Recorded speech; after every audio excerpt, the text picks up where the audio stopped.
سرکار ابو بکر صدیق رضی اللہ تعالیٰ عنہ کے گھر پہ کہا کہ صدیق کچھ پتا ہے، اے ابو بکر کچھ پتا ہے؟ کہا کیا ہوا؟ کہا کہ دیکھو وہ آقا تو یہ کہتے ہیں کہ راتوں رات وہاں گئے، مسجد اقصیٰ گئے، ساتوں آسمان کی سیر کر لی اور وہ جنت کے محلات بھی دیکھ آئے، اور اس کے اندر ابھی آقا لوٹ کے آئے تو کنڈی بھی ہل رہی تھی، یہ کیسے ہو سکتا ہے؟ حضرت ابو بکر صدیق رضی اللہ تعالیٰ عنہ فرماتے ہیں یہ بتاؤ یہ بات آقا نے بیان کری ہے؟ بولے ہاں آقا نے بیان کری ہے۔ بولے آقا نے بیان کری ہے تو سچ ہی ہوگی۔ میں ایمان لے آیا، ذرا زور سے، سب سے پہلے اور بغیر آقا کی، آقا سے سنے بھی پہلے ابو بکر صدیق رضی اللہ تعالیٰ نے اس واقعے معراج کی تصدیق کر دی، اسی لیے آپ کو صدیق کہا جاتا ہے۔ آپ سمجھ میں آیا نا؟ آپ کو جو صدیق کہا جاتا ہے وہ اس وجہ سے کہ آقا کے واقعہ معراج کی سب سے پہلے اور بغیر دیکھے اور بغیر سنے کسی نے تصدیق کری تو حضرت ابو بکر صدیق رضی اللہ تعالیٰ عنہ تصدیق کر دی۔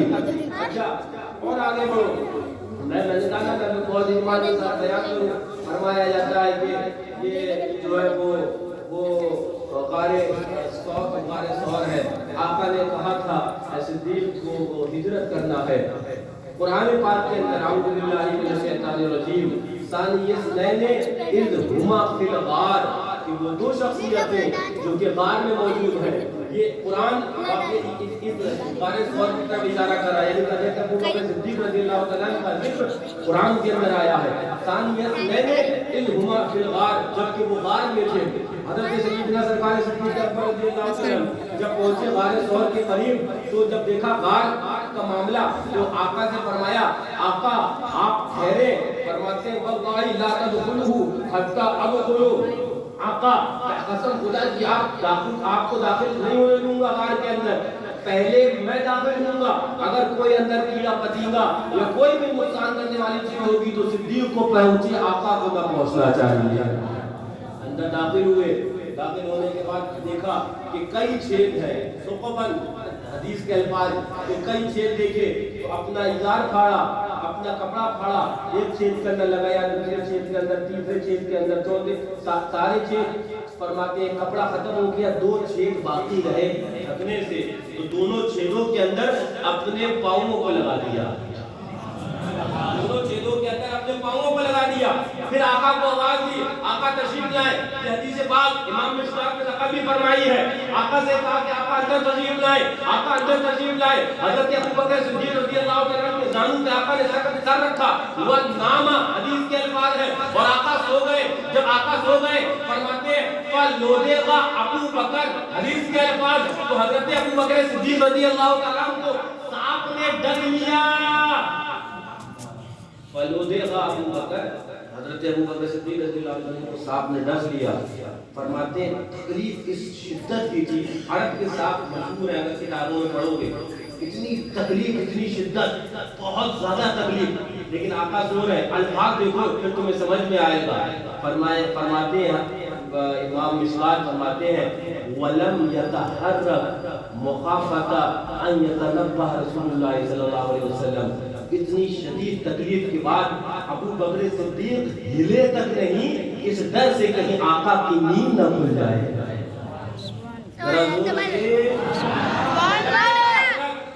وہ اٹھنا اور بھاگنا تو بہت دور کی بات رہی، نکل کے بھاگنا بہت دور کی بات رہی، ہلے تک نہیں، اس ڈر سے کہ آقا کی نیند نہ کھل جائے، لیکن ہلے تو نہیں۔ امام مشکات فرماتے ہیں لیکن آنکھوں پر کس کا کنٹرول ہو سکتا ہے؟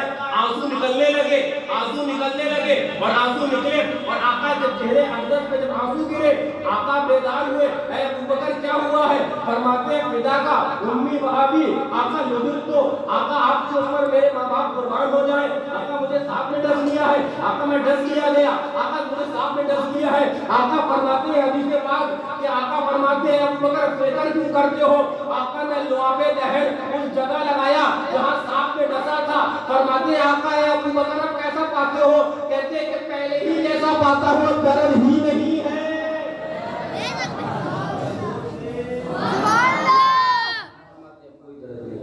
میں پھر یہاں پر ایک عقیدے کی بات کرنے لگا کہ وہ لوگ جو کہتے ہیں کہ نبی معاذ اللہ ہماری طرف بشر ہے، کہو معاذ اللہ. وہ بہادی کہتے ہیں حدیث کو، جو دیوبندی کہتے ہیں معاذ اللہ، نبی ہماری جنابے میں تو اپنا، میں کہتا ہوں نا اکثر کہ تو اپنا خود اگر صحیح جگہ لگا دے تو وہ چیز خراب ہو جائے.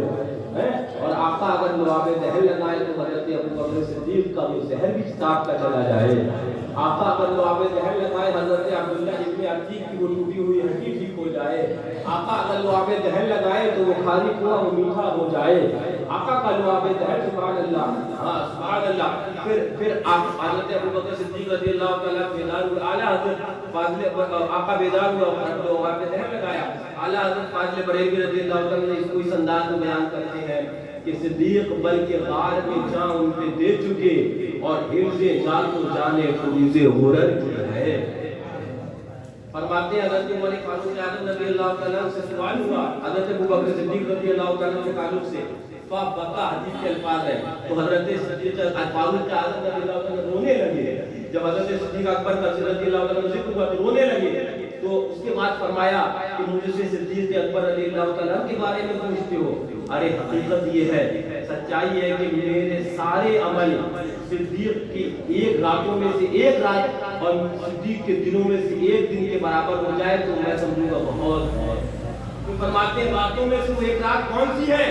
سوال ہوا سرکار کو راتوں میں سے ایک رات، فرماتے ہیں وہ رات ہے جس رات میں صدیق اکبر رضی اللہ تعالیٰ حضور کے ساتھ میں غار ثور کے اندر تشریف فرما. وہ رات اگر رات ایک بار مجھے مل جائے نا، میں اپنے سارے صدیق سے وہ رات کا عمل لے لوں. فاروق اعظم رضی اللہ عنہ فرماتے ہیں حضرت صدیق اکبر رضی اللہ عنہ وہ انہوں نے تو کر دیا. اعلیٰ حضرت فرماتے ہیں انہوں نے اپنی جان کو آقا کے قدموں پر نچھاور اور آقا کی نیند کے اوپر نچھاور کر دیا. وہ تو جو کر سکتے تھے وہ کر دیا. وہ اور بات ہے کہ آقا نے ان کی جان کو بچا لیا. اعلیٰ حضرت بولے صدیق بلکہ غار میں جان ان پہ دے چکے، ہاں اور حفظ جان کو جانے فروز غرر کی ہے. تو بات اور ہے کہ آقا نے جان بچا لی، انہوں نے تو اپنی طرف کا کام پورا کر دیا تھا، آقا کے اوپر جان نچھاور کر دی تھی. اعلیٰ حضرت کہنے لگے ثابت ہوا کہ جملہ فرائض فروع ہے، اصل الاصول بندگی استاد ور کی ہے. اصل الاصول بندگی استاد ور کی ہے. بس نہیں ملتے ہیں بہت واقعات حضرت ابوبکر صدیق رضی اللہ تعالیٰ کے بہت احادیث بھی ہیں. ایک جگہ تو حضرت فاروق اعظم رضی اللہ تعالیٰ کا جنازہ مبارکہ، حضرت فاروق اعظم رضی اللہ تعالیٰ کا جنازہ مبارکہ رکھا تھا. تو فرماتے ہیں حضرت عبداللہ ابن عباس رضی اللہ تعالیٰ ایک شخص کوئی آیا، اس نے پیچھے میرے ہاتھ رکھا اور ہاتھ رکھنے کے بعد فاروق اعظم رضی اللہ تعالیٰ کا جنازہ دیکھ کے کہا اللہ تعالیٰ ان کا کرم زیادہ فرمائے، رحم فرمائے. فرماتے ہیں کہ حضرت عبداللہ ابن عباس وہ شخص جو میرے پیچھے کندھے پر ہاتھ رکھ کے کھڑے تھے، انہوں نے کہا کہ میں جب بھی آقا سے سنتا تھا تو آقا اتنی محبت کرتے تھے ان سے اور حضرت ابوبکر صدیق سے کہ آقا کہتے تھے کنتو و ابوبکر و عمر، یہ میں وہاں پر تھا اور ابوبکر و عمر تھے. دخل تو وہ ابوبکر و عمر، میں وہاں پر گیا اور داخل ہوا ابوبکر اور عمر گئے. آقا فرماتے میں آیا ابوبکر اور عمر آئے، میں گیا ابوبکر اور عمر گئے. میں نے یہ کام کیا ابوبکر اور عمر نے کیا. آقا اتنی محبت فرماتے تھے. حضرت عبداللہ ابن عباس کہتے ہیں وہ شخص جو میرے پیچھے کھڑے تھے میرے کندھے پر ہاتھ رکھتے تھے، وہ یہ کہتے تھے کہ آقا اتنی محبت کرتے کہ جہاں اپنا نام ذکر کرتے وہاں ابوبکر اور عمر کا بھی نام ذکر کرتے رضی اللہ تعالیٰ عنہما. فرماتے ہیں تو میں نے حضرت عبداللہ ابن عباس فرماتے ہیں میں نے پیچھے مڑ کر دیکھا کہ یہ کون ہے، یہ کون؟ فَإِذًا عَلِيٌّ بْنُ أَبِي طَالِبٍ، وہ حضرت مولائے کائنات تھے. وہ بگڑتا ہے، یہ ظالم بگڑتا ہے، یہ رافضی جلتا ہے، لیکن یہاں تو ان کے فضائل خود حضرت ابوبکر صدیق رضی اللہ تعالیٰ کا، فاروق اعظم رضی اللہ تعالیٰ کے فضائل حضرت مولا ہی بیان کر رہے ہیں. بس میں انتفاعی کا رخصت کا آخری وقت اور بیان کروں. باتیں بہت رہتی ہوتی ہیں، دل کی چاہتا ہے کہ آپ لوگوں کو سناتا رہوں زمانہ ہو گیا یہاں پر پڑھاتے اور کتابوں کا مطالعہ کرتے ہوئے، لیکن وقت نہیں ہوتا. لیکن بس آخری بات اور بھی میرے ذہن بہت سی حدیثیں ہیں، لیکن لیکن آخری بات میں آپ کو سناؤں، فرمایا جاتا ہے جب حضرت ابوبکر صدیق رضی اللہ تعالیٰ عنہ کے مثال کا وقت قریب آیا، علی بن ابی طالب تفسیر کبیر اور تاریخ دمشق وغیرہ کے اندر ہے، فرمایا عن علی بن ابی طالب قال لما حضرت ابوبکر الوفات، جب وقت کا انتقال کا وقت حضرت ابوبکر صدیق رضی اللہ تعالیٰ عنہ، وہ حضور کے یار، وہ جنہوں نے اپنی جان قربان کر دی، اپنا پورا مال قربان کر دیا، وہ حضرت ابوبکر صدیق رضی اللہ تعالیٰ عنہ، فرمایا جب مجھے بعد کا وقت قریب آیا تو حضرت مولا کائنات کو بلایا کہ آپ تشریف لے کے آئیے، میں حضرت مولا کائنات تشریف لائے، فرماتے ہیں حضرت ابوبکر صدیق رضی اللہ عنہ فقال لی یا علی اذا انا مت فغسلني في الكف الذي غسلت به رسول اللہ صلی اللہ علیہ وسلم، اے علی جب میرا انتقال ہو جائے تو مجھے انہی ہاتھوں سے غسل دینا جن ہاتھوں نے حضور کو غسل دیا تھا، اے علی ان ہاتھوں سے مجھے غسل دینا جن ہاتھوں نے حضور کو غسل دیا تھا۔ مطلب حضرت مولا کائنات ہی نے کرم اللہ تعالیٰ وجل کریم نے حضور کو غسل دیا تھا، مقصد یہ تھا کہ آپ نے حضور کو غسل دیا، آپ بھی مجھے بھی غسل دیجیے گا۔ فرماتے ہیں علی مجھے ان ہاتھوں سے غسل دے دینا جن ہاتھوں نے حضور کو غسل دیا تھا، اور آگے فرماتے ہیں اور مجھے غسل لگا دینا، خوشبو لگا دینا، اور اس کے بعد فرماتے ہیں وَذْهَبُوا بِي إِلَى الْبَيْتِ الَّذِي فِيهِ رسول اللہ صلی اللہ علیہ وسلم، اور مجھے اس گھر اور اس روزے کے پاس میرے جنازے کو لے جانا جہاں میرے آقا تشریف فرما ہے۔ فرماتے ہیں مجھے اس گھر اور اس روزے یعنی امت خضرا کے سامنے لے جانا جہاں آقا تشریف فرما ہے، پھر کیا کرنا؟ فرماتے ہیں فَاسْتَأْذَنُوا، پھر تم آقا سے اجازت مانگنا، فَإِنْ رَأَيْتُمُ الْبَابَ قَدْ يَفْتَحُ، اگر تم دیکھنا کہ دروازہ کھل جائے اے علی، فرماتے ہیں فَادْخُلُوا بِي، تو مجھے اس کے اندر داخل کر دینا، ورنہ اور اگر دروازہ نہ کھلے مجھے لے جانا اِلَى مَقَابِرِ الْمُسْلِمِينَ، مسلمانوں کے قبرستان یعنی جنت البقیع وغیرہ میں مجھے دفن کر دینا، مجھے میرے جنازے کو میرے آقا کے پاس لے جانا اور وہاں اجازت مانگنا، وہاں پر اجازت مانگنا، اگر دروازہ کھل جائے تو مجھے اندر وہاں پر لے کے جانا، اور اگر دروازہ نہ کھلے تو مجھے مسلمانوں کے قبرستان کی طرف لے جانا۔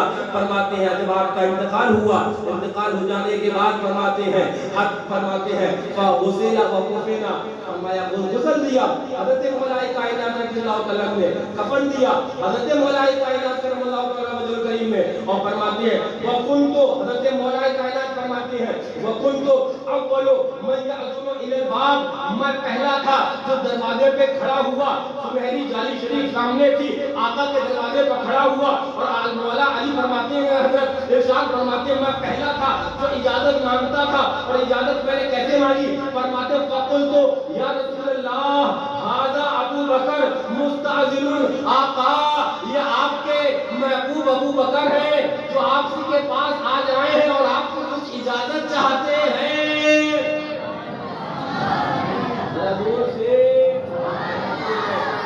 یا رسول اللہ ھذا ابو بکر، آقا یہ ابو بکر ہے، جنازہ رکھا تھا حضرت فاروق اور ابو بکر صدیق رضی اللہ عنہ کا، حضرت مولا کائنات فرماتے ہیں آقا یہ ابو بکر ہے، یہ ابو بکر ہے مستعجل، آقا یہ اجازت چاہتے ہیں۔ توجہ توجہ، فرماتے ہیں مولا کائنات فرماتے ہیں فَرَأَيْتُ الْبَابَ قَدْ تَفْتَحَ، اور میں نے دیکھا کہ دروازہ اپنے آپ کھل گیا، اور آگے فرماتے ہیں وَسَمِعْتُ قَائِلًا يَقُولُ، اور میں نے سنا ایک کہنے والا کہتا تھا جو نظر تو نہیں آتا تھا لیکن اس کی آواز میرے کانوں میں آتی تھی، اور وہ یہ کہتا تھا وَادْخُلُوا الْحَبِيبَ إِلَىٰ حَبِيبِهِ فَإِنَّ الْحَبِيبَ إِلَى الْحَبِيبِ مُشْتَاقٌ، آواز آتی تھی کہ محبوب کو محبوب سے ملا دیا جائے، اس لیے کہ محبوب کا بہت مشتاق ہے۔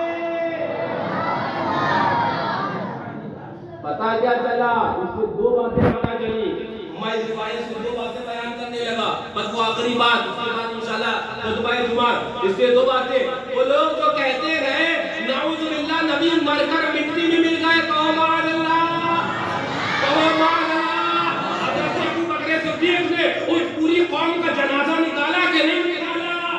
جنازہ صدیق اکبر نے پوری وہابیت کا جنازہ نکال دیا۔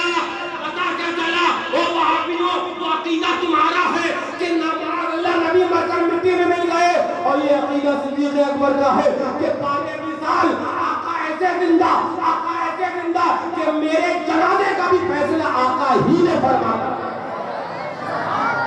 اے سنیو، ہمیں وہ شیطانی اور ابلیسی عقیدے نہیں چاہیے، ہمارے لیے تو صدیق اکبر کا عقیدہ کافی ہے، ہمارے لیے تو صحابہ کرام کا عقیدہ کافی ہے، ہمارے لیے تو حضرت مولا کا عقیدہ۔ ایک بات اور، یہ خالی عقیدہ صدیق اکبر رضی اللہ عنہ کا نہیں کہ آقا زندہ ہے، وہ تو ہے ہی ان کا عقیدہ۔ ابھی تو کہا نا کہ آقا سے اجازت مانگنا، روزے پہ جانا اور آقا کو اجازت دے دے، سبحان اللہ۔ لیکن یہ کام کیا کس نے؟ حضرت مولا کائنات نے۔ اور توجہ، خالی حضرت مولا کائنات نہیں بلکہ تمام صحابہ کرام موجود تھے جن کی موجودگی کے اندر یہ کام ہوا کہ آقا کے روضے پر کھڑے ہو کر اجازت مانگی اور دروازہ اپنے آپ کھل گیا تو پتہ کیا چلا؟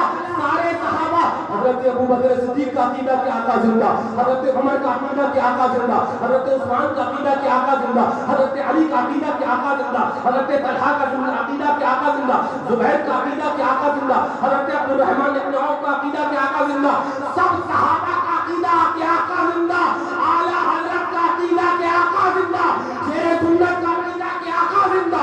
وہی عقیدہ ہمارے تک پہنچایا گیا ہے، تو زندہ ہے واللہ، تو زندہ ہے واللہ، میرے چشم عالم سے چھپ جانے والے۔ ایک طرف تو آخر کا جنازہ نکال دیا اس جنازہ مبارکہ نے، اور دوسری طرف رافضیوں کا بھی جنازہ نکال دیا۔